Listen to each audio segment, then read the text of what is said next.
Hello बच्चों, चलिए प्रश्नों को पढ़ते हैं। मानव में फेफड़े विभक्त रहते हैं। दिए गए प्रश्न के चार विकल्प हैं। ए, 3 दाहिनी तथा 2 बाहिनी पालियों में। बी, 2 दाहिनी तथा 3 बाहिनी पालियों में।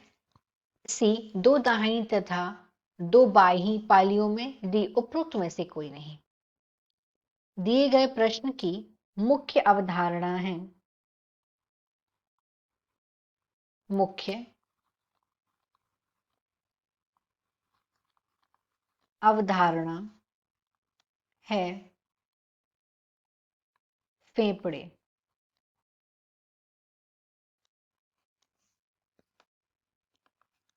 पालियां लिखा है,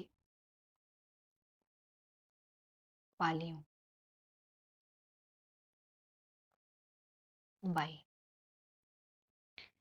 सबसे पहले हम देखते हैं फेफड़े क्या हैं। तो अगर हम मानव की बात करें कि मानव में जो फेफड़े हैं, इसका कार्य होता है रक्त का शुद्धिकरण करना। फेफड़े में क्या होता है? फेफड़े में होता है रक्त का शुद्धिकरण।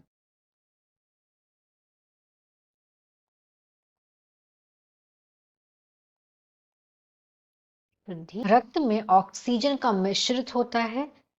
फेफड़ों का मुख्य काम वातावरण से प्राणवायु लेकर उसे रक्त में परिसंचरण में प्रभावित करना और रक्त से कार्बन डाइऑक्साइड को अवशोषित कर उसे वातावरण में छोड़ना।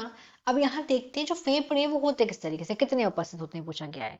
तो मानव में अगर हम फेफड़ों की संख्या देखें तो यहाँ पे एक जोड़ी फेफड़ा होता है, मतलब 2 फेफड़े उपस्थित होते हैं। एक जोड़ी फेफड़ा होता है मानव शरीर में, एक जोड़ी। और ये उपस्थित कहाँ होते हैं? ये एक जोड़ी फेफड़े मानव शरीर में उपस्थित होते हैं वक्ष गुहा में। ये उपस्थित होते हैं स्थित होते हैं ये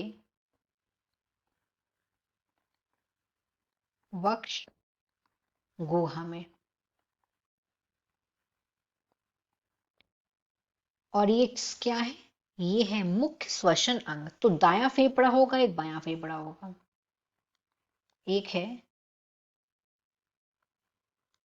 एक जोड़ी उपस्थित होता है तो एक दाएं तरफ होता है, एक बाएं तरफ होता है। दायां फेफड़ा। और दूसरा होता है बायां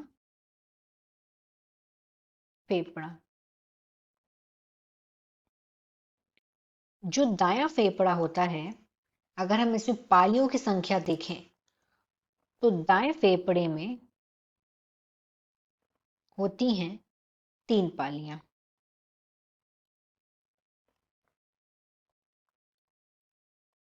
तो वहीं बाएं फेफड़े में होती हैं 2 पालियां। 2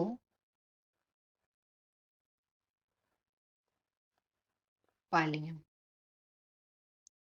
तो इस तरीके से अपना अगर हम विकल्प देखेंगे तो यहाँ पे पहला विकल्प में दिया हुआ है 3 दाहिने तथा 2 बाही पालियों में। तो ये वाला विकल्प यहाँ पे एकदम सही है। बाकी बी में देखेंगे 2 दाहिनी तथा 3 बाही पालिकों में, ये गलत है, ये भी गलत है। हमने इसमें देखा दिए गए प्रश्न का सही विकल्प है ए, 3 दाहिनी तथा 2 बाही पालियों में। आशा करते हैं आपको ये प्रश्न समझ आया होगा। धन्यवाद।